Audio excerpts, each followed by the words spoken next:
So you have a statement of the assets, if I'm reading that right.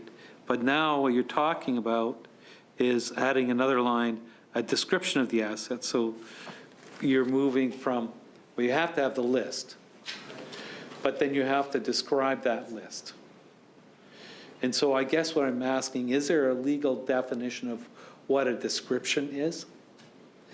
I'm guessing that the commissioner will make a determination as to what or how that is. I think what he's trying to avoid, or at least the discussions I had with him were, if somebody put in there a numbered company and it just said holding company. Right. You had no idea whether it was a company that had an insurance policy from a deceased shareholder or soon to, or whether it was a car dealership or had a controlling interest in something else. So when the members were meeting with the commissioner, they were asked those type of questions, provided an answer. He made notes on it, but didn't disclose it to the public. So I think the purpose of this is that he'll be able to say, okay, this is a holding company with apartment blocks, or this is a holding company that has a farming operation, and it won't necessarily disclose the dollar value, but would disclose the particulars of it. I think, there was some social media about, we'll be able to find out what so-and-so has in this or so-and-so has in that. And I don't think there was ever any intention that that should be hidden. Nobody ever asked, but it wasn't part of the process. And I think in the interest of fairness and transparency, those things are reasonable questions for the public to know about their MLAs. We don't have the same privacy that regular citizens have, and that was the recommendation from him. And I think as he applies it, he'll make a determination of what kind of detail should go with it. He will be the one who, after the interviews, when he makes the description. Report that's made public. So, for example, when somebody lists a company that they have shares in, but the company, you give the name of the company, people can find out what that, if you say where and that company's located, it's easy to find out what they do. So, okay, fair enough. I guess that gives a lot of leeway to the commissioner, though, in terms of hopefully he will be within the bounds of reasonableness and not, I guess this is what the process is, and we've been through it. We get to see it before it gets released. So if you have any questions, we can ask at that point. Yeah, I think we go through the process where he gives us the draft, which we review to see whether there's any patent errors or something you want to raise with him on it that, oh, well, this looks incomplete or whatever. And you and I have both gone through it with when Jerry Duran was doing it, and now with, so we've gone through it since the process started, and it's actually not that bad. And now it'll be Maurice Haroff, who I think will have the same kind of approach, that he'll want to have the transparency for the public, but we'll want to work through something that's reasonable. My guess is that sooner or later there'll become either a regulation or some kind of a better particulars that are there, and that will likely be left to the next commissioner to try and determine what that is. But at this point in time, this is the recommendation that was made by Commissioner Barclay. So I think we're. Speaking of regulations, just getting back, I just see from my notes here that I did have one other question about the gift. So Section 7, the last line of the, or Section 7, the new Part 3, any other gift or personal benefit prescribed in the regulations. Now, I guess I have a couple of questions about that in terms of if there is, and we've had situations where there's been issues of disagreements about gifts and interpretation of gifts and stuff like that. So when you put it into regulations, can regulations be predated or post-dated to give definitions that might be more favorable can you go back in time? I think what you're asking is whether we could make a change retroactively to find out something that wasn't supposed to be there.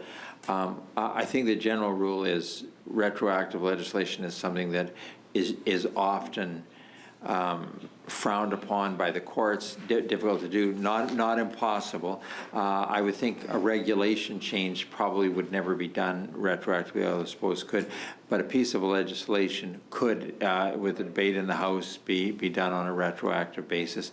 But I think the members and the commissioner would act in good faith on their filings. They have so far, and if it appears that there's something that's not being addressed as thoroughly as it should, or in as much detail as it should, or has got unnecessary detail, I think the commissioner would likely say to that member, this is too much, or this is not enough, and would try and make appropriate determinations, and would come back to the legislature, they're an independent officer, and make the recommendation that this is a change that's there.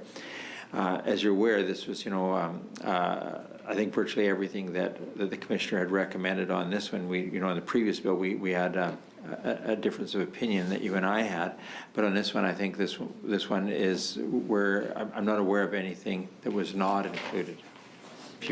And we'll talk about it, but unless you want to, we could. But anyways, I'll save that till. But yes. Anyway, go carry on. But now, especially in legislation that is an awful lot, and we have a former speaker in the committee tonight, and when you talk about conflict of commissioner and their role and a lobbyist, it's important that all sides are on side, more or less. I mean, the government is the government, but you don't want to be setting up so that there's obvious conflict, because we all have to live through these things. So do you try to minimize the use of regulations? Opposition doesn't get a real input into regulations usually. There's a variety of reasons why something's found their way into legislation and into regulation. It's probably not part of where we're going with this discussion.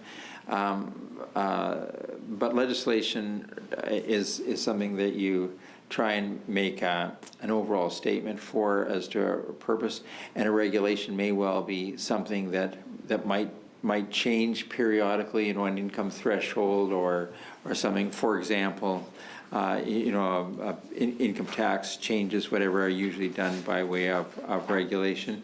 The things that are in the two acts that we've talked about tonight are things the public has got, I think, a strong interest in, and these things are largely done in legislation, but the forms would be done in regulation. So there's a variety of reasons why you might do it differently, and it would be a much longer discussion than what we have. I think with these two pieces, it's good to minimize that. This is the one that, and I appreciate that you've done an awful lot of good work here, and things that I think adds to what needs to be done. But this is one that I actually had forgotten about until I was reviewing this today, and it's on page 29 of his report, and of the 2018-19 report, changing the title of the act in commissioner. And he comes up with the idea, the thought, that we should change the name of the act and the commissioner to be updated to reflect a focus on ethics and integrity generally. And one solution would be to rename the act, the Members' Ethics and Conflict of Interest Act, and designate the commissioner as the Ethics and Conflict of Interest Commissioner. Now, I'm not proposing an amendment tonight, but I do think that it's a kind of a good thought that he's leaving with as we leave, that we have a positive frame here, where we often think of negative frames. You can't do that. You can't be in conflict of interest. Why can't we have a positive frame and say, listen, we act in an ethical way, we have integrity, these are the foundations of how we do this. And I think that would be something to consider. So I guess my question to you, Mr. Minister, is are you considering this legislation after? At this point in time, I think it was a well-intentioned idea, and I think I agree with you that it adds a positive tone. the changes that are made in the Act are of a relatively minor nature. They change, some definitions and sort of extending the period of time for access to the commissioner.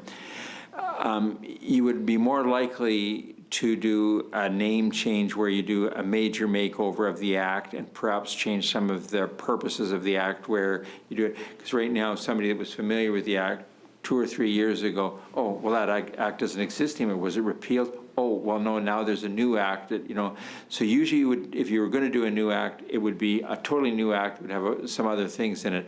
But it's something to, I think, to keep in mind at some point down the future if there is a reason to make it over, amalgamate it into something else, or do something new and different. So the point you make is valid, but it adds a level of confusion so anyway, it was not considered at this point.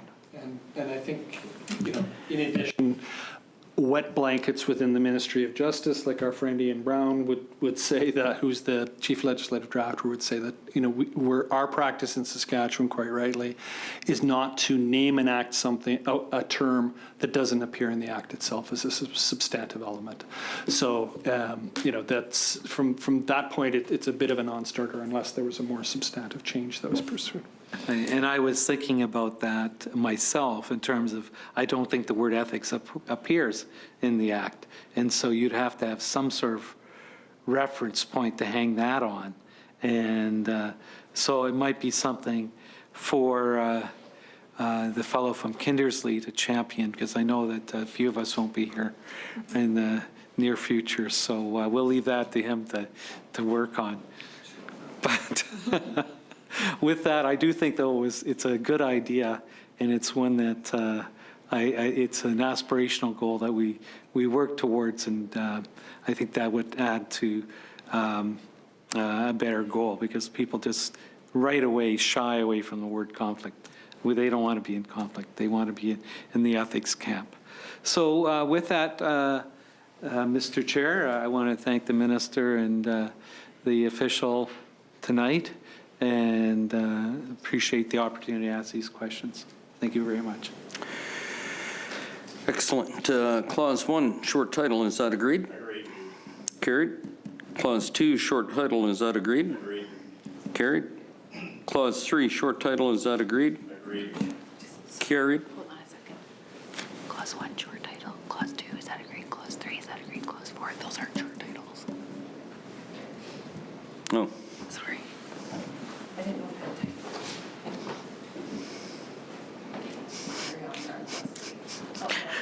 that. Clause 3, is that agreed? Agreed. Clause 4, is that agreed? Agreed. Clause 5, is that agreed? Agreed. Clause 6, is that agreed? Agreed. Carried. Clause 7, is that agreed? Agreed. Carried. Clause 8, coming into force, is that agreed? Agreed. Her Majesty, by and with the advice and consent of the Legislative Assembly of Saskatchewan, enacts as follows: the Members' Conflict of Interest Amendment Act 2019. I would ask a member to move that we report Bill number 196, the Members' Conflict of Interest Amendment Act 2019, without amendment. Mr. Francis. Is that agreed? Agreed. Carried. We will now need to take a short recess to change the ministry and officials, and oh, okay. Mr. Minister, would you like some closing remarks? Yes, thank you very much. I want to take this opportunity to thank a few people. We had the chief coroner with us, who was somebody that we stole from the city of Saskatoon as a police chief, who's been outstanding to work with, and I was glad that he was able to be here, as well as I mentioned earlier, outgoing Commissioner Barclay, who has served us well for 2 terms, and it's given incredibly valuable assistance to all the members on both sides of the House. So I certainly want to, for the purpose of the record, thank both of those individuals. Mr. Chair, I'd like to thank you as well as the members on both sides of the House for your attendance tonight and your hard work, as well as the staff from Hansard, building staff, broadcast services, the Legislative Assembly staff, as well as the staff that are here from the ministry and from the offices within the building. These people work tirelessly all year round, especially through some challenging times given the pandemic that we're facing right now. So I want to thank all of the people in our offices and the people that are here in the building tonight for the work they do year round, but especially for having been here tonight and doing everything. So to them, I hope that they're able to get some summer fairly soon and enjoy a normal summer. Forbes, any? I'm looking forward to, well, thanking the staff for sure, but I do look forward to further committee meetings in the next couple of weeks, and we'll be thanking more people at that time. I'd like to thank the minister and the officials and the committee, and we will take about a 20-minute recess to clean. I sent, is it another committee or something? Same committee, yeah. Yeah, we just need some time.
Thank you.